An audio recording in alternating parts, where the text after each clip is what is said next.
And welcome back to episode number 89 of Raise the Banner podcast. It is one of your three co hosts, as usual. Mac Tor, Zach Brewitt is back with us today. Benny Ballgame is back as usual. Boys, how are we doing? Fantastic. Doing well. Doing well. Last week we were off. Zach was actually no. Last 2 weeks ago, Zach was away prioritizing his wife. That piece of shit. Last week we were not here because Ben and I took the road trip to celebrate Section 10 night, supporting our friends over at the Section 10 podcast, Fenway night. We took a trip down there, visit Jared, Tyler, Steve, those guys down there, and it was a good time. You have a good time, Benny I had a Ball great game? time. I had a great time. They walked off. Section 10 night is undefeated, so I think but the law of averages says if Section 10 night was every night, the Red Sox would go 162-0. Yeah, it was a great night. We stood in line way too long just to say hello to some of those guys. So yeah, I mean, Now, go ahead. now I do have a question for you, and I'll let you have the moment. The answer is no. What do you have to say about the fact that you dropped the foul ball?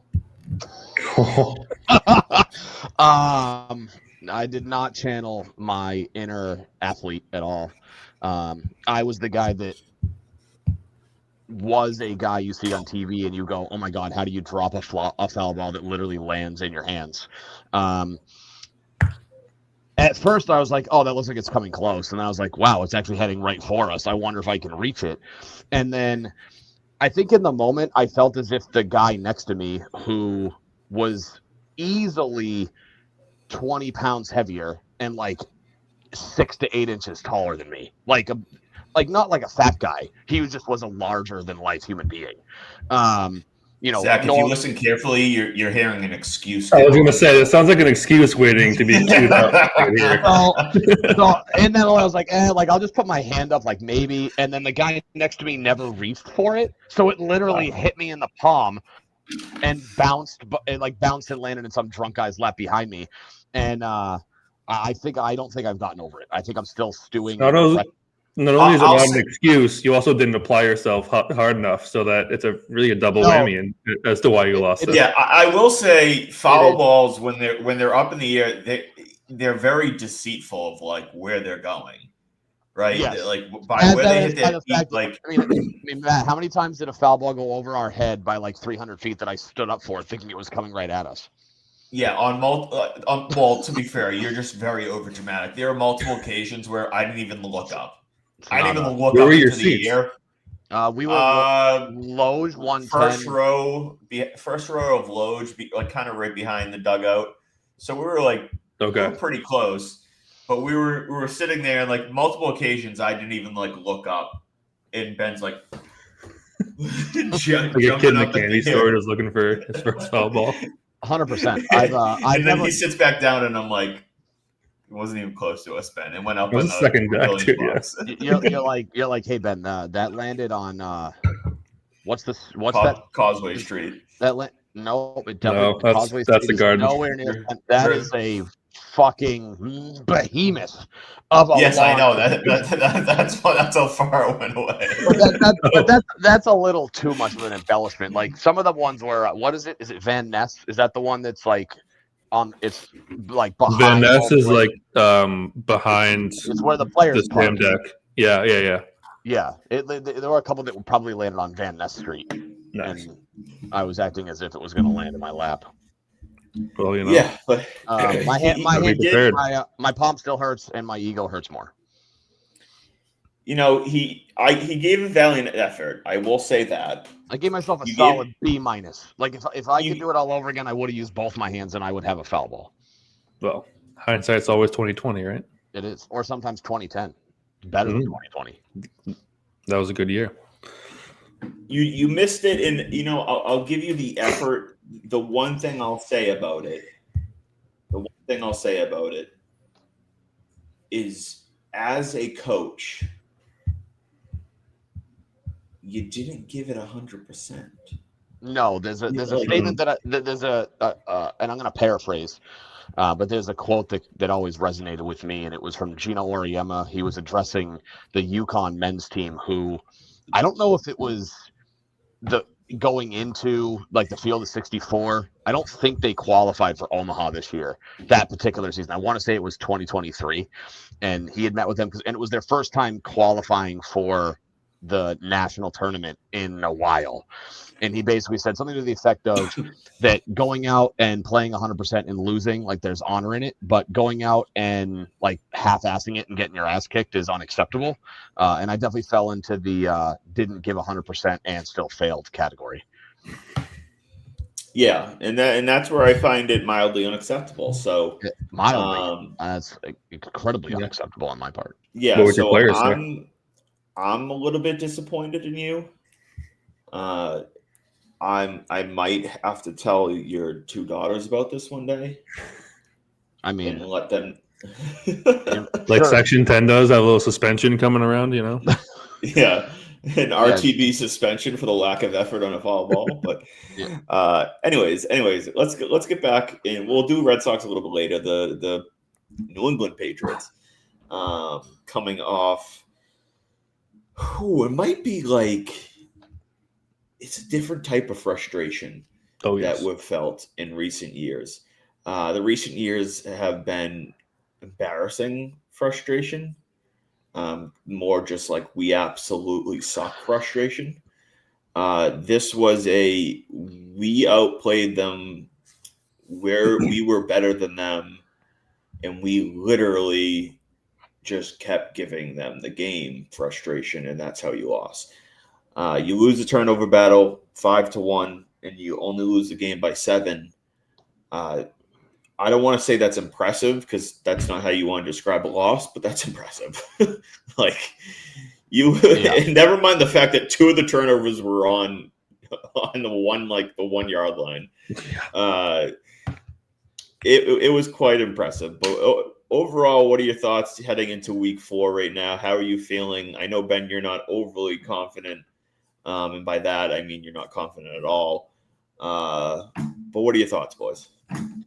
Yeah, I mean, interested to hear why Ben's not confident going into the Panthers game. But because they just hung 30 on and shut out the Atlanta Falcons, and the Atlanta Falcons are a better team than you.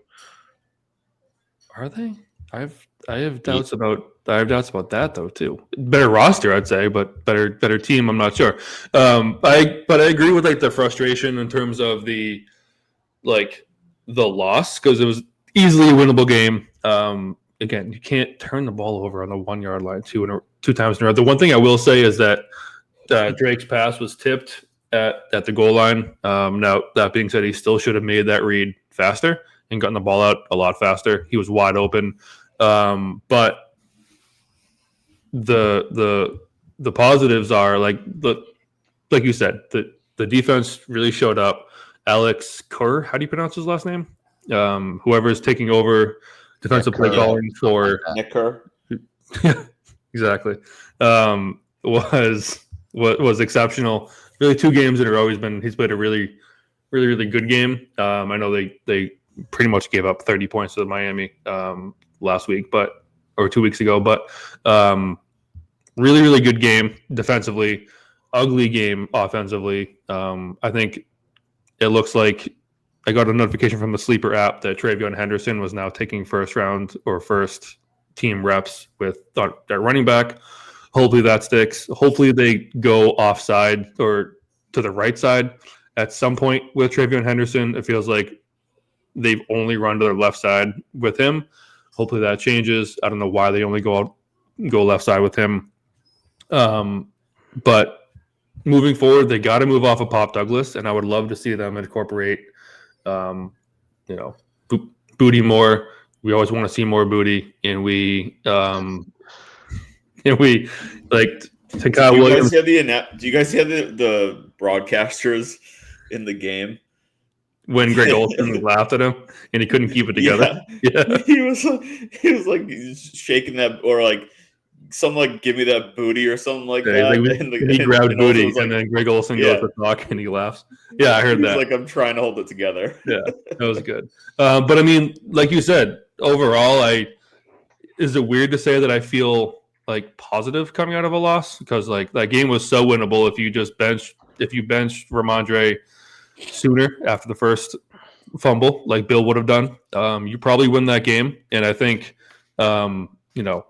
Drake May hasn't been the problem. Drake May has been a bright spot on this offense, and is only ways to go up. I think they certainly need to get more out of their skill players.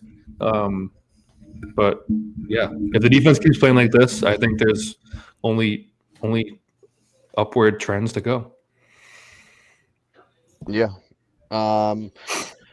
So I don't feel super confident for this weekend, only because the Patriots haven't done anything this year to make me feel confident going into a game. Every week it feels like there's something new for us to kind of nitpick at. I think there's a little bit of a little bit of an element of luck that they even have one win. Because if Devin Achane doesn't step on the sidelines, the Patriots lose against the Dolphins. Obviously, they close the deal, right? Like Achane steps out of bounds, like that's a mental mistake. And then they close the deal with the sack at the end. But again, like they're an inch away from being 0-3. And we'd be having a different conversation about like, okay, well, they haven't won a game. They can't close a game. They're undisciplined. The offense can't score. Like we'd be having those kind of conversations. I mean, not that we shouldn't be now, but definitely more so, I think.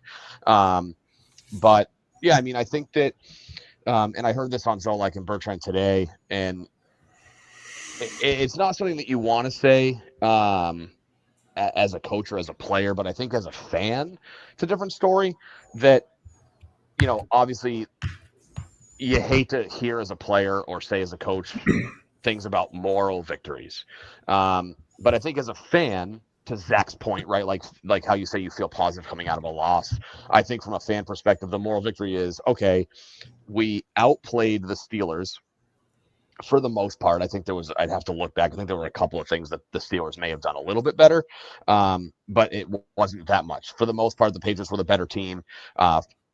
So for a team to have 5 turnovers, 2 inside the 5-yard line, and only lose by 7, like there's a little bit of okay, if we can clean up the mistakes, we had the talent to beat the Steelers. We just played undisciplined football. We didn't take care of the ball. That whole song and dance number. So from a fan perspective, there's a little bit of a moral victory there. Zach, you bring up Drake May not being the problem. To speak to that, Drake May is 5th in the NFL in passing, and he is tied for 7th in touchdowns. Yep. So, in the raw numbers, so he's got 785 yards passing, which is 75 yards shy of Justin Herbert, who currently leads the NFL in passing. Completion percentage, take that with a little bit of a grain of salt. I would argue he is 2nd in the NFL in completion percentage.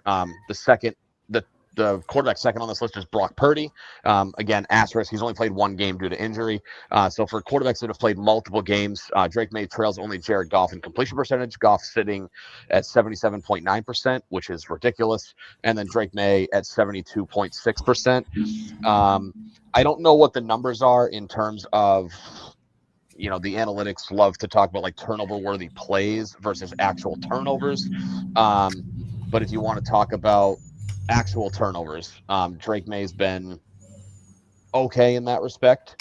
You'd have to look at quarterbacks that have played that don't, so take out certain things, right? Like, for example, like Derrick Henry currently ranks 1st in the NFL in interceptions because he's 0 for 1 passing with no picks. So guys that have the quarterbacks that have played 3 games. Let me just see. I wish I could specify quarterback only, but ESPN won't let me do that. Get off of ESPN. I'm just raw stats. So Let's see. 1, 2, 3, 4, 5, 6, 7, 8, 9, 10. You could argue that he's 11th with 2 interceptions of quarterbacks that have played multiple games. So, and I don't know if he's lost any fumbles. I know that he Yeah, he had fumbled one last. He had one last Okay. week. Okay. I know he fumbled week 1, but recovered it. I didn't get a chance to actually watch the game last Sunday. I was at a wedding. So take that for what it's worth. Did not dial into the game remotely. There was Wasn't not a really good fumble either. I would still say. really. It was ugly.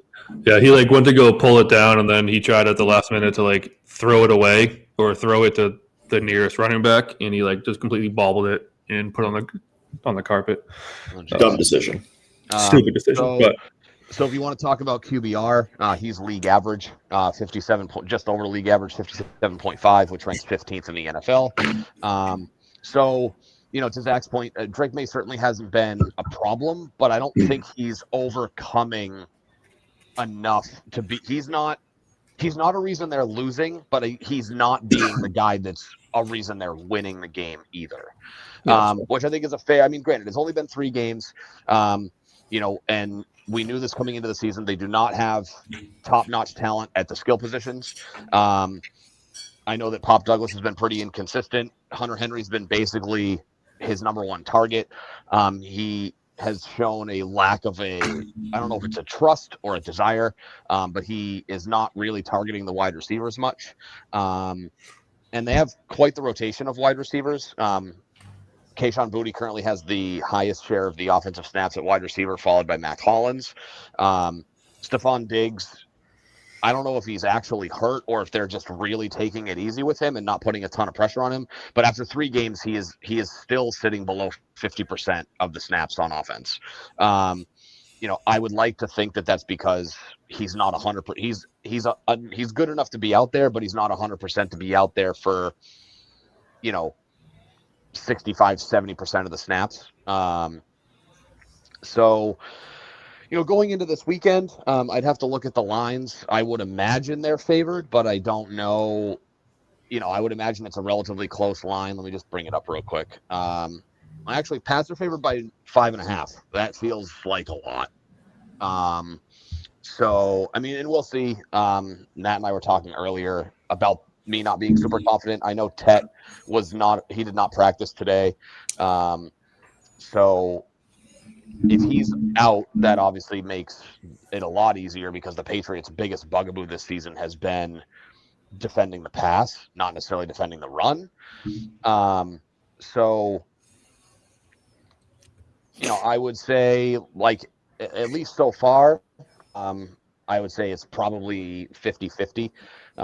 Again, the Pats just haven't done enough to make me feel good going into a game.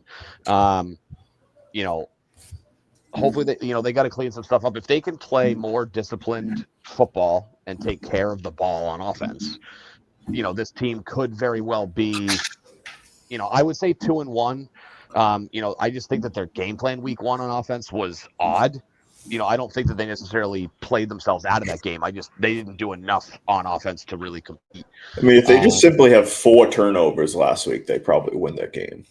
If they simply are a bit more disciplined, you talk about on offense, Ben. If they're more disciplined on defense for those first couple of drives, like Alex Austin had, I mean, he had that one PI that shouldn't have been a PI, and then he had like a holding call when they were backed up against their own goal line, second quarter or whatever that was, where they get a first down, they get another holding call to give them another first down, and then they go down and score a 97-yard drive to go up. I believe at that point was 14-7, and then they kind of figured it out afterwards. But not to make excuses, that the Pitt's second score to make it score 14 points, they should not have scored. Absolutely not. They were handed that drive, by the way. Yeah, I remember you tweeting out basically being like something to the effect of 2 bad calls right in a row. And I think that, the nice thing, and take this with a grain of salt, Christian Gonzalez was asked about Sunday against the Panthers. I want to say Mike Reese asked him, about if he was feeling like he was going to get out there. And his response was, "I'm excited." doesn't really point in one direction or the other. You'd like to think that means he'll be out there. Because they clearly need his help. So, I mean, through 3 games, the Patriots are giving up 60 yards a game on the ground, compared to 256 yards through the air, which is 4th worst in the NFL. They have the 2nd best rushing defense and the 4th worst pass defense. Can't necessarily say that I'm surprised when you don't have Christian Gonzalez. And I know that Carlton Davis is good, but he's not a number 1 corner anymore. And I think that, they're still trying to figure things out in the back end of the secondary. They have Jalen Hawkins, who's never been a starter on a consistent basis, and you have Craig Woodson, a rookie. So they're still trying to figure things out there. Too many mistakes. So if Christian Gonzalez is back, that should help that pass defense number. It's just frustrating when you have your borderline all-pro corner sitting on the sidelines and you're just watching the defense get shredded. Yeah. Hopefully he's back. Yeah, I think he'll be back. I think he made a comment that he wanted to be out there this past week. I do take obviously, but it was weird. They were kind of 98.5 was making fun of Vrabel's comment when they asked him about Gonzo's availability, and he said, "Yeah, well, made the decision," and then he backtracked. Was like, "I made the decision that I didn't think he was ready to play." Could just have been a Freudian slip because, obviously it's the coach's decision. Well, no, I think Gonzo was asked, and he said that he wanted to be out there this past week. Yeah, and right, and Vrabel also said his quote was that he's like, "Yeah, we made the decision. I mean, I made the decision that I didn't think he was ready to play." So, obviously I think we can admit that there is some kind of collaborative effort, obviously, between the front office and the head coaching staff. Could have just been a Freudian slip, but I mean, you know how the media spins things. I didn't really expect him to be out there. I mean, at the same time, because you got to understand, he didn't really have a training camp. He was really just he hasn't had much of a chance to get going. So, I didn't expect him to just be have 2 practices and then be out there on the field ready to go. I didn't have a lot of expectations that he was going to play. Yeah, I didn't expect him to be out there either, especially because those 2 practices were also limited practices. He wasn't even a full participant. I'm just trying to bring up the injury report because it was posted earlier. I think he was a limited. Let me see. Yeah, so this is Reese from an hour ago. Barmore, not injury related, was a limited participant in practice, and then Gonzalez with his hamstring. Chason and Jared Wilson were DNPs today.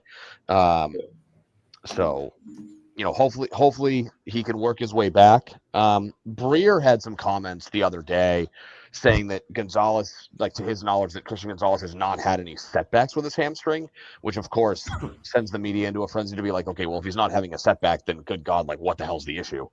But hopefully he'll be back this weekend.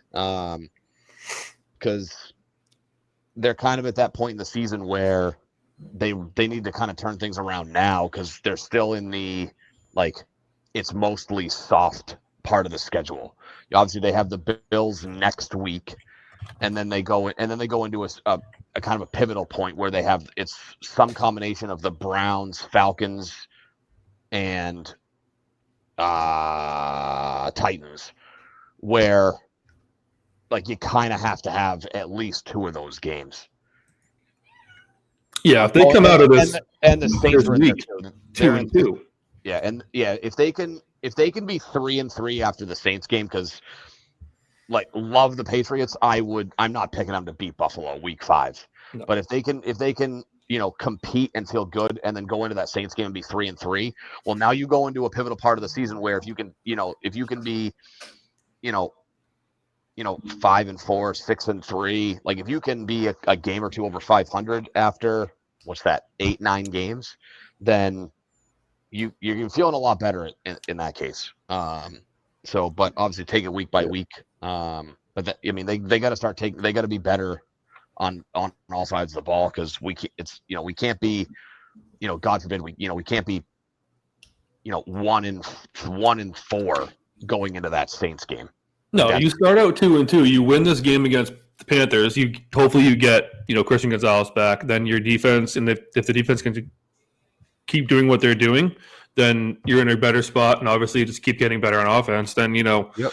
then like you get Drake a bit more comfortable with Josh's offense. You get Ramondre Stevenson as your RB3 because he can't hang on to the ball, or if he starts just using Stickum or whatever, and start getting some of these guys going. Stephon Diggs gets more healthy and starts getting more reps. Like you gotta get the momentum going of, okay, now you have an actual offense. You have your defense is continuing to play, very well.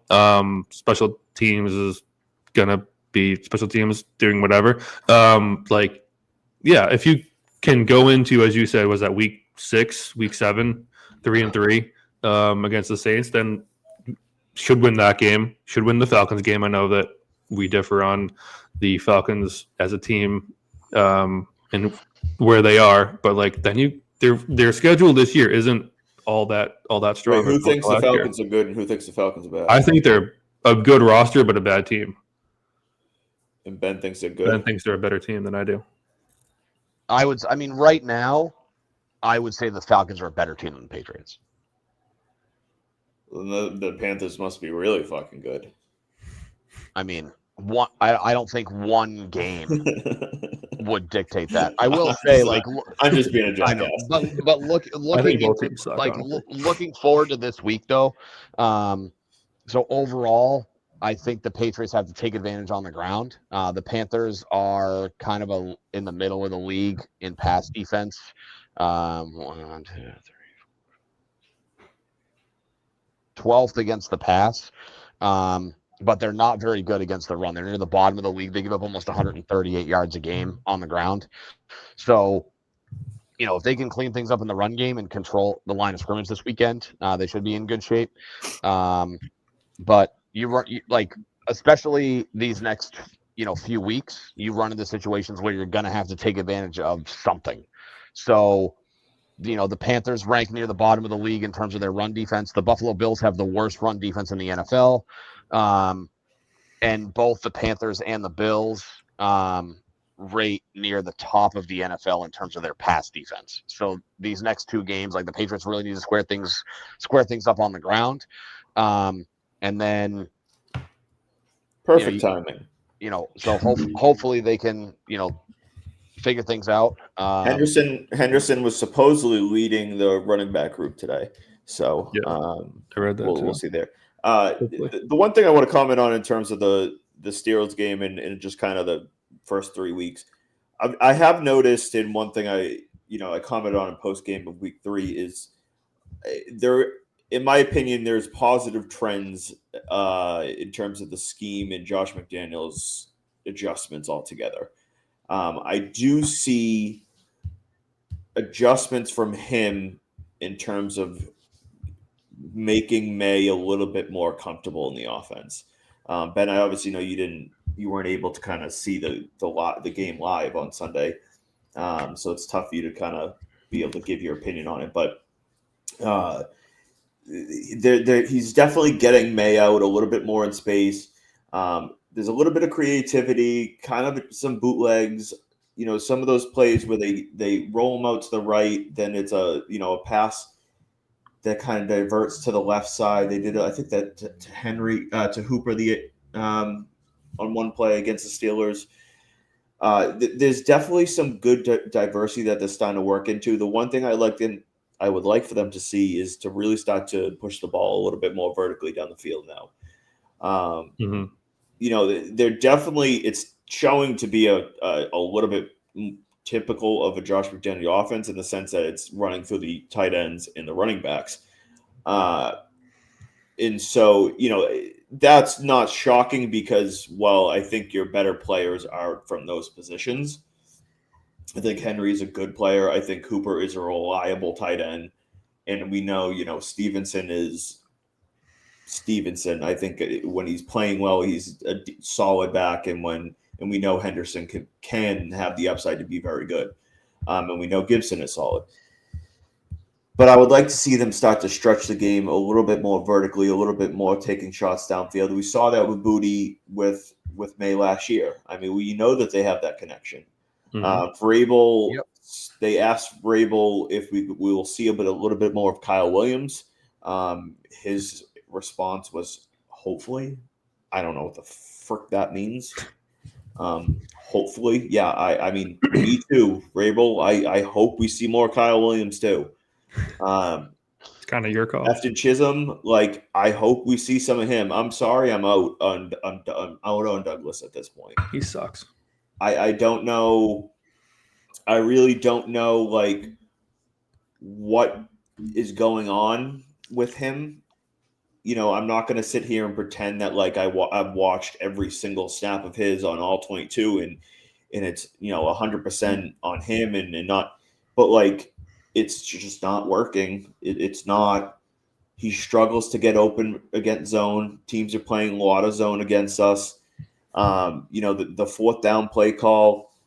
You need 2 yards. You line up 2.5 yards behind the line of scrimmage, and you take 3 steps, and you don't get the first down. Like you need to know where you're supposed to be, where you need to get. That's like the number one job in that position of what you need to do at the wide receiver position. A guy like Afton Chisholm, I think, I don't want to use the word deserves a chance because I think that's a little bit not accurate. Like, what has he really done to deserve the chance? Yeah, I don't think it's Mary a Douglas has deserve played thing. his way out. But I want to, I want to give him the opportunity, simply because. And Ben, you have known I've been like this. I've probably mentioned it numerous times here for you, Zach. The number one thing for a receiver is what? Can you get open? Mm-hmm. What does Afton Chisholm do well? Get open. Can get open. Well, that's a caveat. He did in college. Sure, and the preseason he was getting open against like third and fourth string guys. So yes, and this we is obviously where don't I know have so much. Yeah, and my internal battle is this, right? Like I look at it and say, okay, the coaches are seeing him play in practice every day. So if he's not doing enough to beat their pass defense in practice, which to this point is not very good. So if he can't, now granted, I don't know how much time he's actually getting, right? Because when you're installing a game plan, you're not utilizing your wide receiver 6 with first team reps because you are like, okay, well, Diggs needs to get time. We have to get Douglas right. We have Booty and we have Mac Hollins. Like we have all these guys. On the scout team to like mock. Correct. Right. Players. Him and Kyle Williams have been on the scout team to mimic other guys.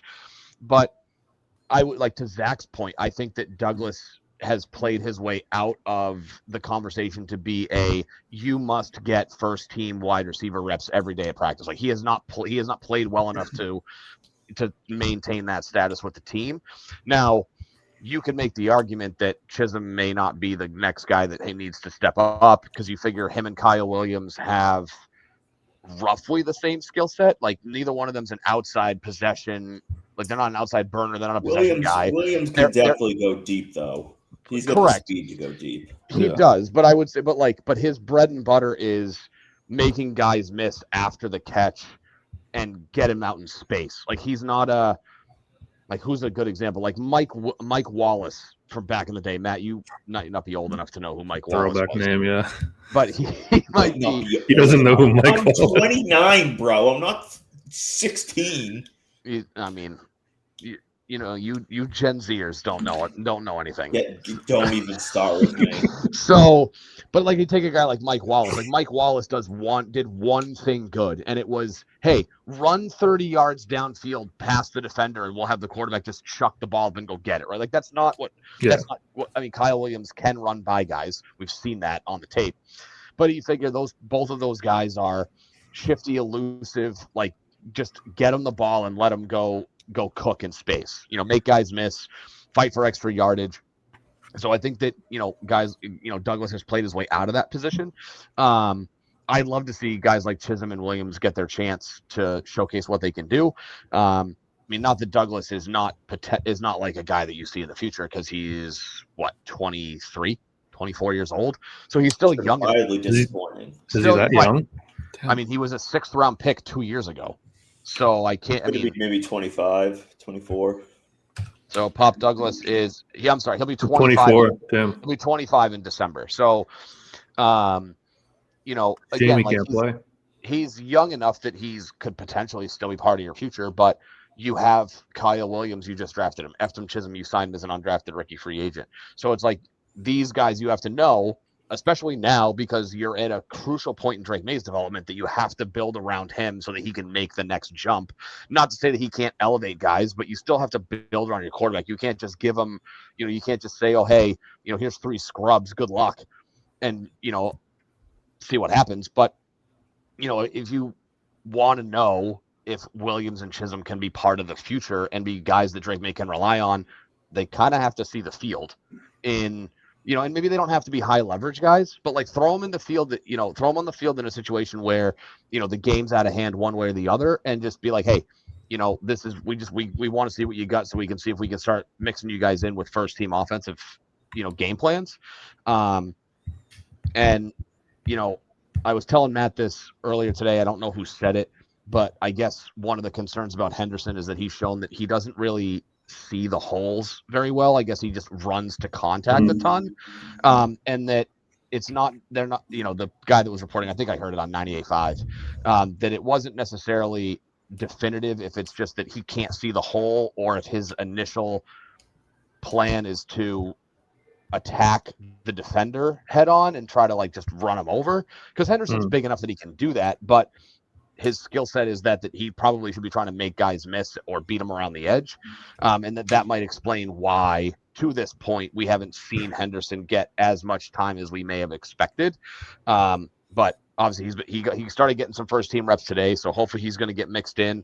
I'm not ready to give up on Ramondre yet. I know that he had a tough time with ball security last year, and clearly he's got it again. I mean, he was good the first couple of games, but I'm at a point where you can't bench the guy altogether. Like, he's still good enough that he should be playing a decent amount, but I think Henderson needs to see a drastic uptick in first team reps, regardless of whether he's getting the ball or not. Yeah, I agree with that, but I think Ramondre's ball security issues were so prominent that it was a point of emphasis for Mike Tomlin, like this or last week, like in practice. Supposedly he showed the one, like in film, they were talking heading into the game of him, Gibson, and May's ball security. Like, hey, watch out for this guy. He can't hang on to the ball. So, like, if you have that big of a glaring hole in your skill set and on your team, nonetheless, like, you have to look at someone else. If he costs you the game, you have to go somewhere else. When you have more fumbles than touchdowns over a year and a half span, might be time to shake it up. Yeah. I think it's going to be at Henderson's going to see at least 40% of the snaps this week, if not more. I think it's going to be him with a good amount of Gibson and a sprinkle of Stevenson. I don't think Stevenson's going to be benched altogether, but yeah. Well, no, his contract's too much. I think Stevenson might be like a blocking, like a third down back type of situation this weekend. In terms of heading into this game specifically, I have a little bit of confidence in, and I said it to you, Ben, and prior to recording, and I know it's significantly just easier said than done, but I just believe the Patriots are the better football team. I think that they're, in terms of offense first for offense, defense first defense, they're the better football team. That being said, if you come out and you have 2, 3, 4 turnovers again, you come out and have 6, 7, 8, 9 penalties again, you're going to put yourself in a scenario where you're not going to win football games. So it puts you in that spot where the Patriots handed Pittsburgh that game this weekend, right? So you put it in it all depends on how you want to kind of look at the whole situation. And it's all right, well, in one lens, the team should be 2-1 based off of the talent and how they played, but in the other lens, they are wanting to because of how dumb mistakes and how they played at the same time. You know what I mean? When you say how they played, it just depends what you mean by that, obviously. And so, it's tough to like really expect, all right, they're going to have 5 turnovers again. Obviously, it's not really, you're going to expect that. If Gonzo is back, I'm fairly confident that they can throw some good looks at Bryce Young. I don't exactly view Bryce Young as a scary quarterback. Xavier will get blows. Yep. Hunter Renfro, he's a good route runner, but like he's past his prime. Like it's not a guy that generally scares me. Chuba Hubbard is solid. Their O-line's okay. Their defense is, I don't know, decent. I don't know where their defense ranks overall, but it's decent. Penix was just absolutely awful this past weekend. I expect not that the Patriots have really anything of home field advantage anymore, but I think that's really just because the team has not been good. I still think that it's not like teams come into New England and play better because you're in New England type of thing. They still don't like coming here with the lab, playing in New England. It's one of those things. It's kind of going into like how I felt really going into the last 3 games. Basically, how I felt all 3 games were I think that the Patriots have a very slight edge. I felt like they had a slight edge versus the Raiders. They just didn't really play that well. I felt like they had a slight edge versus Miami. They escaped there. They drastically outplayed Pittsburgh. And I felt like they should have won that. And I feel like they have a slight edge here against Carolina, and they should win this game. But the big question is are they going to clean up their mistakes? And to what extent are they going to clean up, these penalties? In terms of Drake May specifically,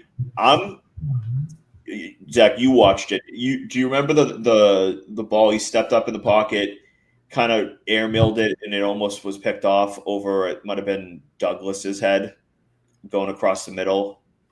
Kind of early on. I think so. Yeah, I think so.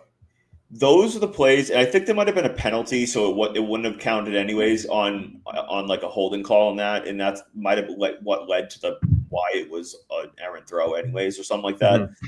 But those are the interceptions. Not that any interception is good. I'm fine. Like those are going to happen. Like we see those all the time where like I was fine with that. He stepped. First of all, you heard me bitch about this after week 1. He hasn't been stepping up into the pocket.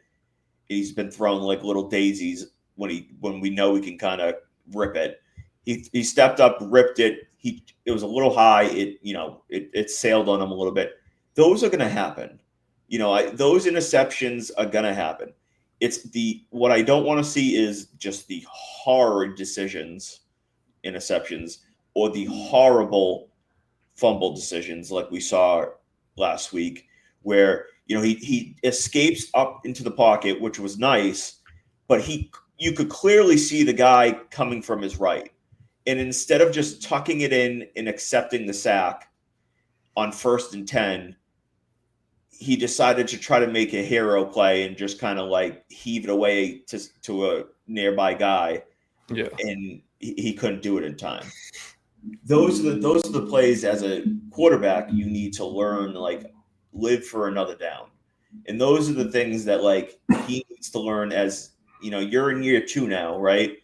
And we know guys like Drake, like Josh Allen struggled immensely in year 2, especially in the first half of his year 2. And by mid-year 2, players were, the talk around Josh Allen in the middle of his second year was this guy like sucks. Yeah. Like, he's going to be a bust. Yeah, he didn't really figure it out till year 3, which By the coincidentally end- was also the year that they picked up Stephon Diggs. They got Stephon Diggs, yeah. So So by the end of year 2, right around about halfway to 2/3 of the way through year 2, he started to kind of turn the wheel and like kind of figure it out a little bit. And then by the end of year 2, he was at that like, okay, he was starting to click. Things were starting to click a little bit. And then yes, they got Diggs, and he kind of broke onto the scene in year 3. So, things are still early for May, and as we talked about, he's at what now, 15 games played, right? He was at 12, and then now we're at 3 more, so 15 games played. So we're still not even technically at a full season worth of games. Like, so it's still early, but like, you want to kind of see that progress. And as we start getting into, we got Carolina and Buffalo, but then we have a pretty decently easy pack of the schedule coming up, where like you really want to see him start to hit his stride in a development sense. And he, like you said, Ben, he's not like carrying the team. You don't need him to come and light him up, but you want to start to see him pick the offense up a little bit, cut down on these dumb mistakes, become a little bit more consistent drive to drive, game to game. And so that way, when by the end of the season, he's playing more consistently solid to good football. And then ideally in this offseason, they're looking at, going to get him a legitimate wide receiver 1 type of thing, similar to that of what they did with Drake May. And I agree. I think you need to. Sorry, I didn't mean to like steal that from you, but I would agree. I think you need to see the progression. Like you said, like you get into a spot in the schedule where it's not like you're getting top talented teams, right? So obviously they have Carolina this weekend, then at Buffalo. So hold on for dear life there. And so that's 3 road games in a row, starting with the Bills. So it's at Buffalo. Obviously, we can kind of skip over that. But then you go at New Orleans, which they're not very good. Not that the Patriots are playing very well, but that's a I don't want to say it's a winnable game. They shouldn't expect to win, but that's a winnable game at New Orleans. At Tennessee, winnable game. Cleveland, winnable. Atlanta, winnable. And then you're at Tampa, which Mike Evans is banged up. Chris Godwin's banged up. They lost Kalijah Cansey. I think they lost a couple of guys on the offensive line. I own Baker Mayfield in a couple of fantasy teams. He just popped up on the injury report as being questionable for this weekend. So, I don't think that feels as daunting. Not that it was ever really daunting, but people were talking about Tampa as a possible sleeper in the NFC because of the talent on the offense. And then you've got the Jets, and then at the Bengals, at the Giants. Now, I know I went really far into the schedule. We're talking early December going into the bye. But again, you're getting into a spot where none of those teams really have defenses that should rattle you. I mean, it's early, so you're seeing where teams kind of shake out. New Orleans defense statistically is a little underrated. Their offense isn't very good, but their defense has been pretty okay. But you run to that meat of the schedule, and I mean, obviously the Bengals losing Joe Burrow is a massive game changer because if you could believe it, Jake Browning already leads the NFL in interceptions, and he's only played a game and a half. So, you get into a spot where you shouldn't be getting boat raced. Like Buffalo will probably boat race you. Their offense is incredibly good. I think they just set some NFL record where it's they're the first team ever to win their first 3 games, have more than 100 points scored, not punt or turn. It was some weird special teams or defensive metric. So that game aside, you get into a spot in the schedule where it's okay, you need to start taking advantage of teams that are not elite on the defensive side of the ball, nor are they elite on the offensive side of the ball, which should maximize the opportunities that the Patriots offense gets to put points on the board. So Zach, go ahead. No, what I was going to say is, going back to what Matt was saying about the progress and needing to see, improvements year over year. Is that my cat? That's my cat. I was like, what the hell is wrong with you? He wants to eat. I was like, you're asleep. What do you want? But if you look back, and I'm going to go back to like 2021 for a second, just because it's the last time we really had a young QB in Josh's system. But 3 games into the season, it was a lot of the narrative we're starting to see already. Like Mac Jones kind of can't throw the ball down the field. He kind of has a noodle arm. He doesn't really move in the pocket very well. He does a lot of other things, decently well. But with Drake, we're seeing like differently. Like he definitely has the arm. He definitely has much better, pocket mobility and legs as a whole. We just want to see him settle down and settle into a game faster. Like you said, Matt, if he airmails throws into the defender's arms or into the third row, let's kind of work on that. If it's a good decision and it's just like it's a smart decision. It airmails every once in a while. Like that's whatever. Yeah, like that's okay, but like not what Russell Wilson did 4 straight plays in a row at the end of the Giants game, where he's just running around throwing the ball out of the back of the end zone for unknown reasons. Russell's over the hill and he's got to retire. Go take care of Future's kid. Send him to Cincy. Go take care of Future's kid. But like Drake May is, if you can just like settle into the offense, start again showing improvement week over week, fixing the issues that he had the previous week and working on those, like you're in a decent spot. And like you said, Ben, after Buffalo and a couple other games, like the schedule softens up and you should be able to take advantage of some of these teams going forward. And especially if you fix, if you have Travion starts getting going, if Ramondre figures out his ball control issues, Drake May kind of figures out the offense a bit more and gets more comfortable. Like we could see what happens with a functional quarterback for once. Yep. I'm excited. I'm excited to see how things play out over the next month, especially because we know the schedule is a little bit on the softer side. This week is similar to kind of the feel of the Miami week. Like if you go into 1-3, and then you're going into the Buffalo game, and you chalk that up as I guess a loss, so you're going to be 1-4. It's like if you're standing at 1-4, then you're like, oh crap, type of thing. So it is a really kind of important week that they come out on top. You get to 2-2. You gain some momentum. Buffalo's a really good team, but who knows? It's a divisional game, maybe cause some chaos. But then you get into a stretch where you can it's definitely some winnable games again. So, all right, let's finish up with some Boston Red Sox. They start up fairly soon tonight.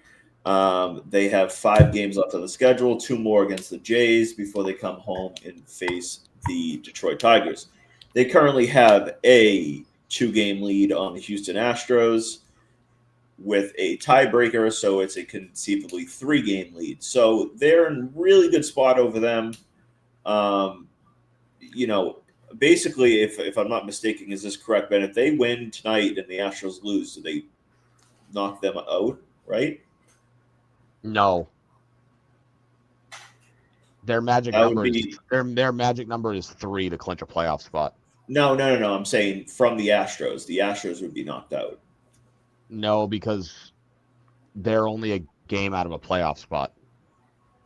No, they're 2 games out of the playoff spot. No, they're 2 games behind us. They're a game out of the wild card because we're only a game up on the 3rd place wild card team. So us winning and Houston losing does not knock Houston out of the playoffs. Because are we in the 2nd wild card spot? Yeah. Oh, okay. Detroit is behind it. It's Yankees, Red Sox, Tigers.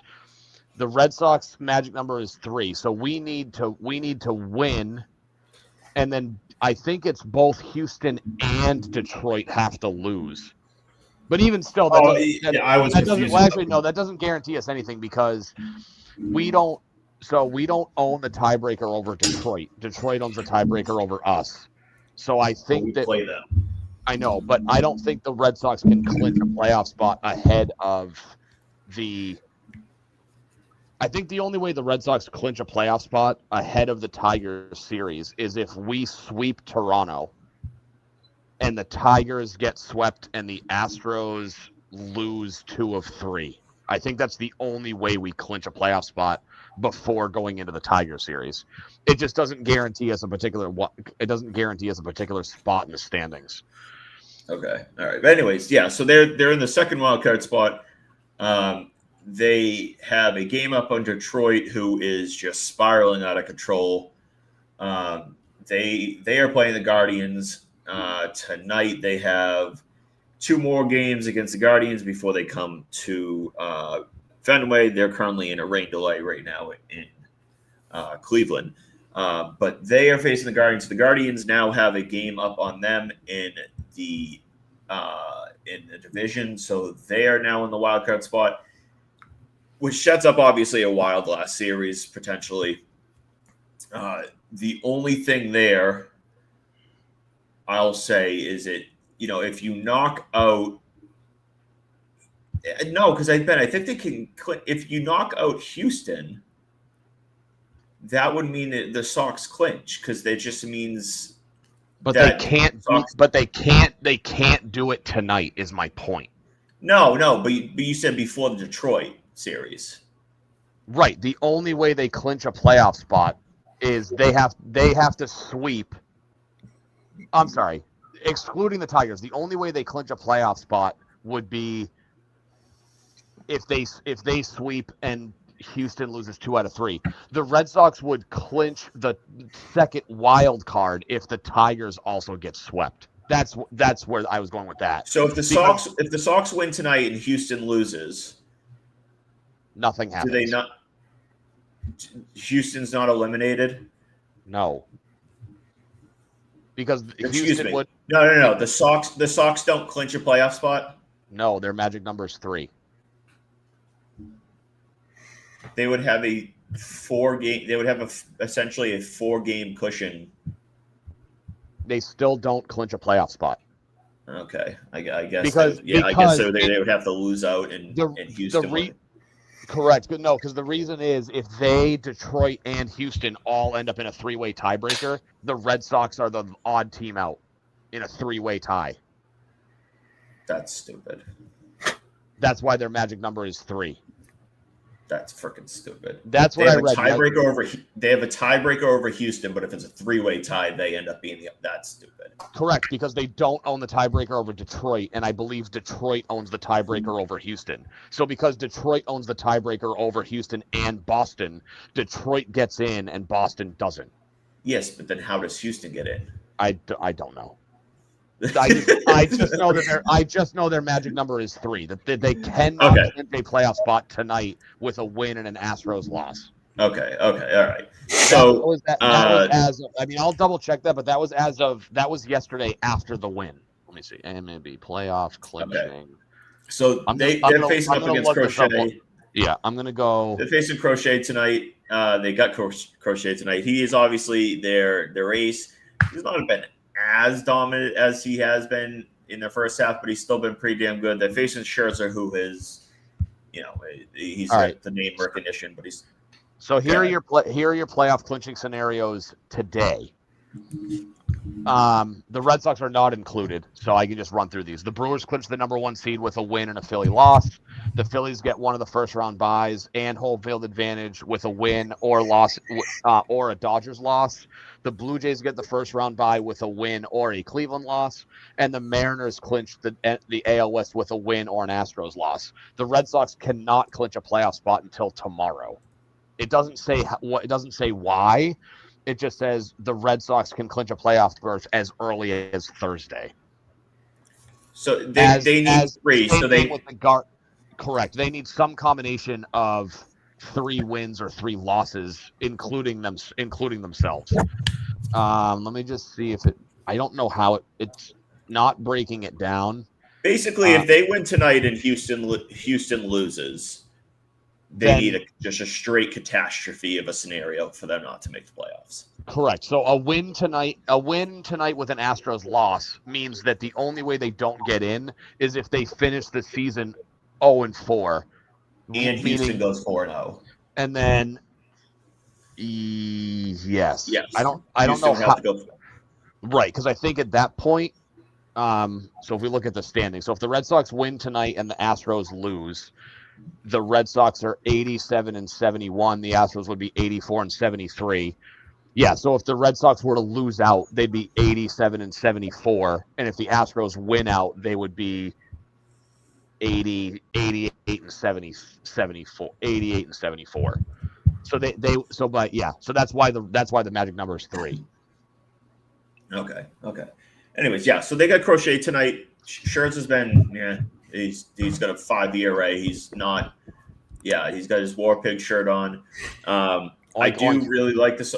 The Sox chances tonight. Obviously, they kind of gave their chances away over the last few weeks. They had a comfortable lead. They let it go to shit because their offense was pretty dog shit for a while.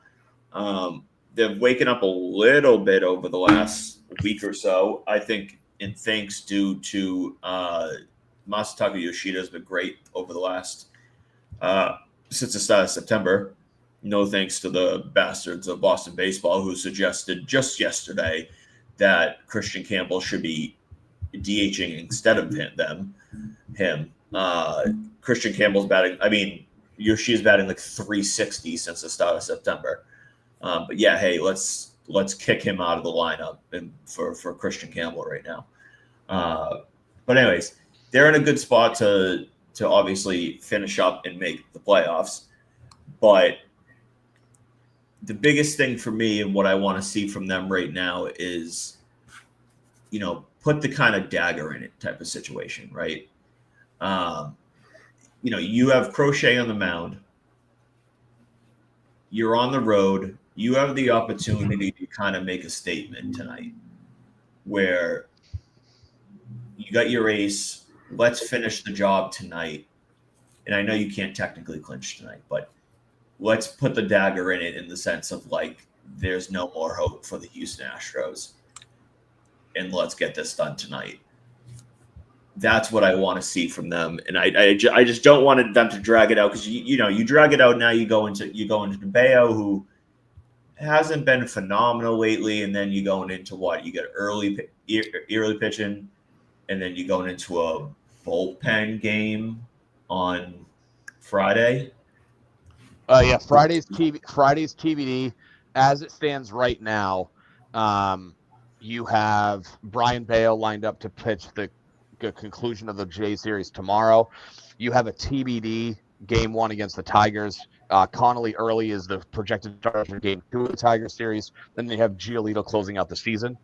In an ideal scenario, you lock up your playoff position and you don't pitch Giolito in game 162. Correct. He could absolutely use the rest. He has been not very good in his last couple of starts. It seems like he's just running on fumes at this point. But like Matt, I'm with you on this one. I would really love to see Crochet just go out and shove and more or less basically leave just the head of the nail poking up as the last nail in the coffin for other teams' hopes. Crochet has been mid over his last 2 starts, just in terms of non-strikeout production. Granted, the Cleveland game back in early September, notwithstanding, that was he gave up 4 home runs in a game for the first time in like ever. But his last 2 starts, back-to-back 6 innings, 3 earned, 2 home runs in each game. The strikeout numbers are still there. He's got 21 strikeouts in his last 2 games. The walks are fine, 4 walks over his last 12 innings. But 2 home runs in each one of those games, which were home against the Yankees and at Tampa, respectively.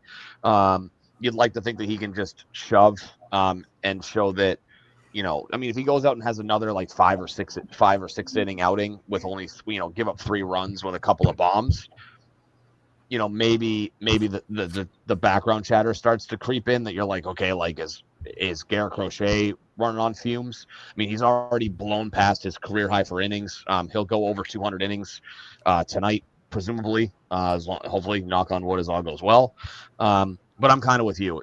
I would, try to put, start really hammering in the final nail in the coffin tonight, so that things can really look good going into the Tigers series. It is plausible. Again, I'd have to actually hard crunch the numbers, but I'm pretty sure that if the Red Sox win these next 2 games and the Tigers lose both of them, well, they don't own the tiebreaker over Detroit, so that's not true, which I don't understand why, because if they sweep Detroit, they would have split the season series. So I'm not entirely sure how they don't have the tiebreaker. But I don't think at this point, I don't think it's mathematically possible. Well, I guess it is because there's only 1 game separating them. I was going to say I don't think it was mathematically possible for them to have the same record.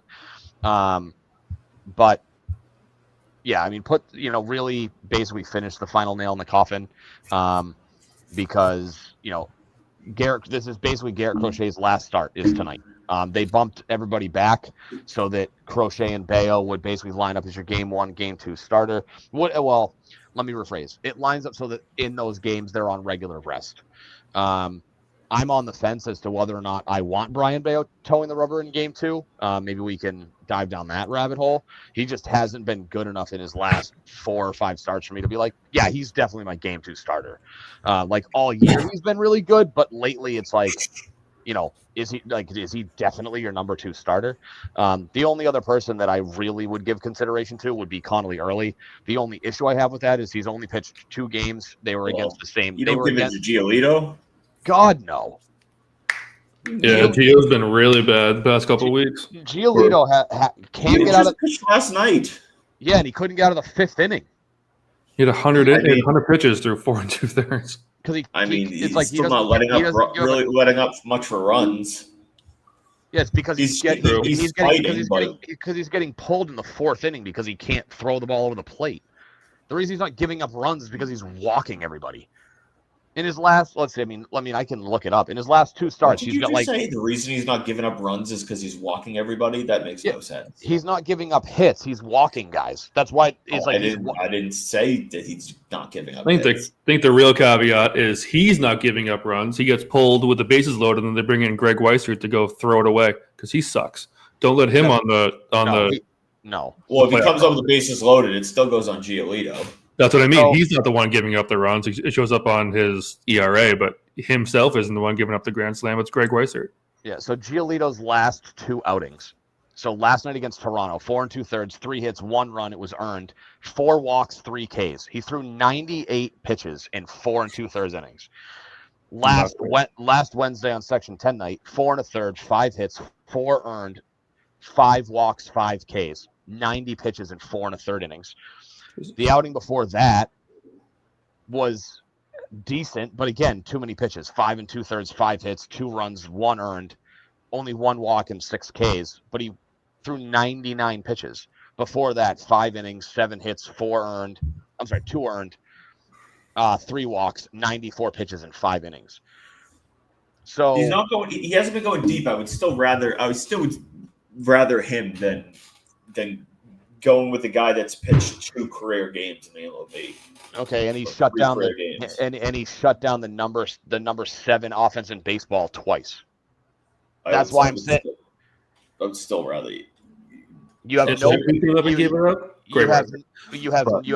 no book on Connolly Early, comparatively speaking, to Brian Bayo or Lucas Giolito. That's what I'm just saying, and it was tossed out in Section 10. I know, but that should Connolly Early be in consideration as your game 2 starter? Now, granted, the last Section 10 game came after the Rays series, so it was before the Giolito start last night, and so but you figure, is he worth consideration if Brian Bayo goes out tonight and goes 4 or 5 innings and gives up 4 runs, you have to consider somebody else has to be in consideration. Yeah, that's right. Tomorrow night. If he goes out and just gets absolutely shelled over 5 innings, I don't know how you can confidently say nobody else is worthy of the game 2 start. Now, having said that, the rotation doesn't line up rest-wise for early to be eligible for Game 2 unless you don't start him in the middle game of the Tiger series. Because Game 2, I think, even if you started him in Game 1 against the Tiger series, Game 2 is on Tuesday night. You'd be throwing him Friday, and then he'd be going out there on 3 days rest. Or 4 days rest, which is sounds like a recipe for disaster. I mean, obviously, Crochet's your Game 1 starter. It would be nice if, you didn't have to pitch Giolito in Game 162 because that maximizes your options for who your Game 2 starter is. If Brian Bale goes out and pitches tomorrow and pitches well, then fine. You can feel confident going into Game 2 with him. I mean, the playoffs are right around the corner. We talked very early on in this process. We talked throughout the season about this process that we wanted meaningful games in September. I think in an ideal world, on September 24th, we would have hoped that they would have had, they could be resting guys because they would have locked up a playoff spot or hopefully a division title. But, here we are. They're playing meaningful games at the end of September. There's teams around them that are starting to fall apart, i.e. the Detroit Tigers. Cleveland looks like they may never lose again. They've won like 16 of 18. And I think they've won 11 in a row. I'd have to double check that, but I think it's 11 in a row and like 16 of 18. It's crazy. Starts with Crochet, and they are technically not mathematically out of the division race yet. If they sweep Toronto and then Toronto falls apart and the Yankees stumble, the Red Sox are mathematically still alive to win the division. Just throwing that out in the universe. Hey, I mean, take it as it goes. And with that said, the Yankees are only a game out of the AL East. I mean, who are you hoping to play in the wild card? It's funny you asked that. My buddy Justin asked me the same question earlier. So as a fan, I want to play the Yankees. I think that we have a little bit of a mental edge over them because of our success against them in a regular season. I think we finished 9-4 against them in the games. Not ideal that it's in all likelihood at New York.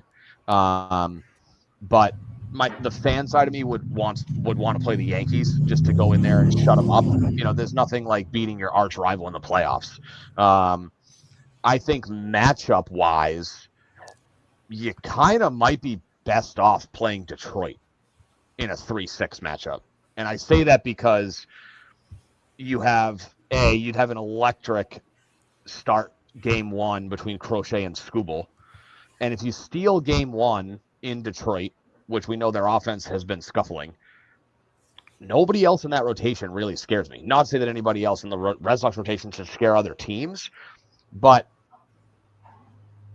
I think matchup-wise, you might actually match up better against the Tigers, despite the fact that you've performed very well against the Yankees and you have the mental edge.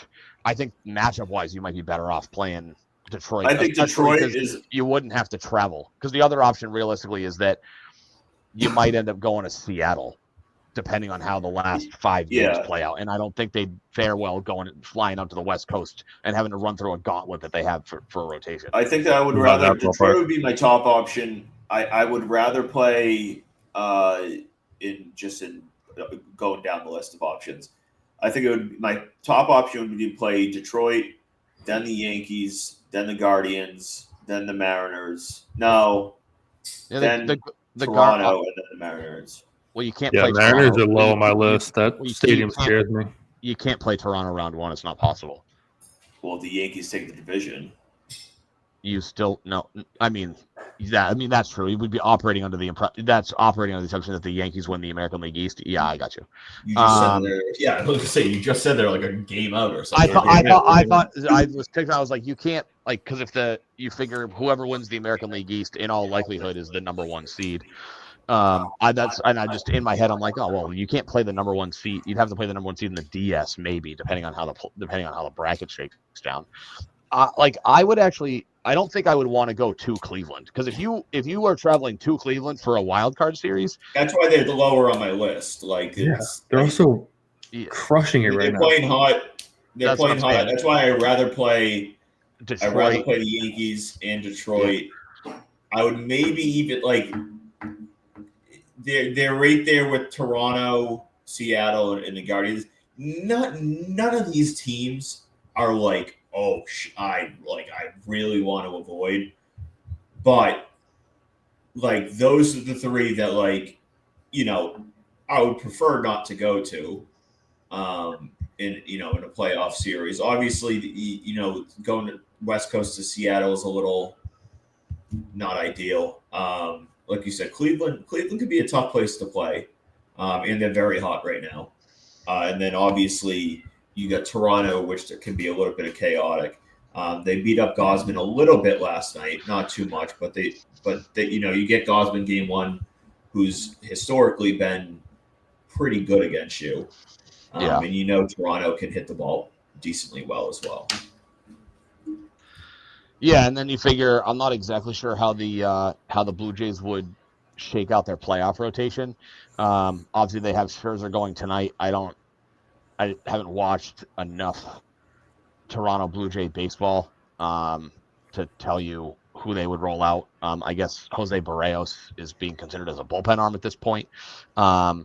So I don't really know what their rotation looks like. I would probably agree with your list of like your power rankings, if you will, of where I would want to play round one. I mean, obviously, as unrealistic as it is, my ideal scenario is you're hosting in the first round in some capacity. It feels unlikely that they're highly unlikely that they're going to win the division because you're 4 games behind Toronto, which means you have to sweep them. And then you have to take at least 2 out of 3 from the Tigers, and the Jays have to lose at least 2 out of 3 in their final series. Not even sure who they're playing. Knowing our luck, it's probably like the Twins or the Royals or something. I think it's the Rays, actually. I think it's someone easy, yeah. And you're chasing the Yankees. You've got the Yankees are 3 up on you right now. So, it feels inevitable that the only 2 things you're looking at are that they're going to be a road wild card team round one, or, God forbid they completely implode.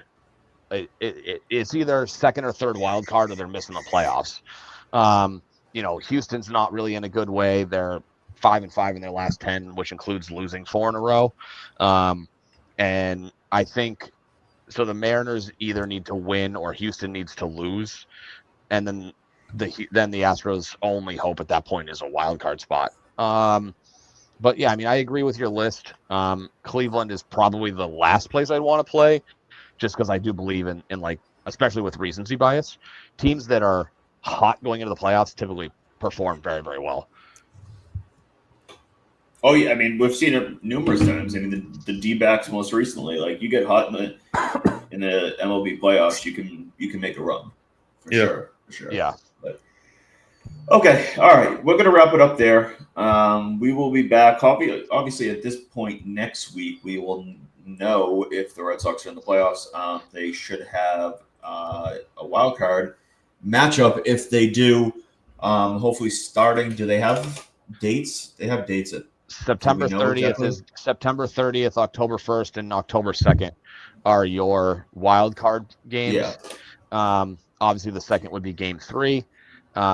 So the way that it shakes out is, it looks like you're going to get Crochet Game 1 if they get there. And so, we'll see. But yeah, 7 days from this very moment, depending on how the schedule works out, right? Because you've got 4 games. You've got four wild card matchups.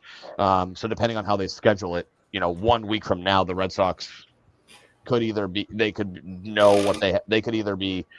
advancing, eliminated, or needing to play a Game 3, depending on when Game 2 takes place. Yeah, so we'll see where we are. Obviously, we could record a little bit earlier next week, but we'll see that, and then obviously we'll see if the Patriots are 1-3, 2-2. If we want to, pull a hair out and scream at the top of our lungs over that again. But any final thoughts? No, I think talked about it. The last team I want to play right now is Cleveland in the playoffs. They're as hot as it comes. I do think we're going to end up as a 2 seed, just as a gut feeling, or the second wild card. And then maybe prediction, maybe not. Tigers fall out of the playoff race altogether. Who knows? Yeah, there's a decent state your take. I think that I don't know what the tiebreaker scenarios are for Detroit. It feels as if their odds are a little bit higher than that. Let me just see. Does ESPN list playoff odds? Well, So they keep losing out. I mean, that's true. Yeah. So both they give both Detroit and Cleveland an 80% chance to make the playoffs. Basically, my guess is it assumes that both of those teams are in. Obviously, one wins the division, the other one's a wild card team. And then they give Houston. Houston has the lowest odds of teams that have not been eliminated at 44%. well, we shall see. Yep. I think the one thing I'm expecting this weekend is a really, really good Drake May game. I think he's going to come out and play a really solid game. I don't know why, but I'm kind of feeling it. So hopefully I'm right. But Hopefully, I'm planning to go to the game. I think planning to go to the game. So this will be the second time I've seen him. Yeah, I went last year. Yeah, I went last year to one of the later games in the season. Hopefully they win this time and didn't get their ass kicked like they did last time. I used to go to games all the time, and it was like, oh yeah, automatic win, and now it's like you go and you just it's an automatic edge. Be a good game. Yeah. Automatic. Yeah. You're just like automatic hoping for a edge of your competitive seat. game. Yeah, automatic edge of your seat, but you're not sure if it's good or bad. Yeah. Yeah, exactly. All right. Until next time, we'll raise the banner. Thanks for listening. Goodbye. Good night, guys. See you guys.